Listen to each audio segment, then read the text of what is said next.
Hello বন্ধুরা, আজ আবারও চলে এসেছি একটা স্যানাভাঙা ব্লগ নিয়ে। তো আসছিল শীতল পূজা, তাই আমরা চলে এসেছিলাম সুভাষ উদ্যান বাগান পাড়াতে। তো চলো তোমাদের ভিতরে গিয়ে দেখাই যায় এখনো কেমন ভিড় আছে, আর তার সাথে শীতলা মায়ের দর্শনও করাই। তো এটা হলো ডালার কাউন্টার, আর তোমরা যা সামনের ভিড়টা দেখো, মানে এখন ঘড়িতে বাজে প্রায় 9:30, আর এখনো ভিড় মানে একদম ফুল ফুল আছে। আর পুজোতে আবার একটু ভিড় না হলে আবার যেন মানায় না। তো চলো এবার তোমাদের মায়ের দর্শন করাই।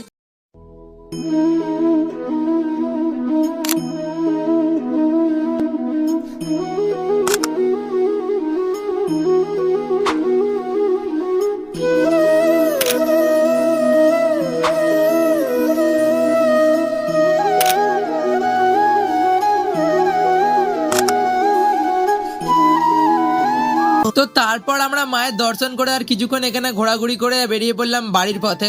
আর বাড়ি যাওয়ার সময় আমরা চলে এসেছিলাম বিনা সিনেমা শীতলা মণ্ডপে, কারণ এটা হলো আমাদের বাড়ির পুজো ধরতে গেলে। সময়টা অনেক হওয়ার কারণে এখানে ভিড় একদম কমে এসেছে। তো চলো এবার তোমাদের মায়ের দর্শন করাই।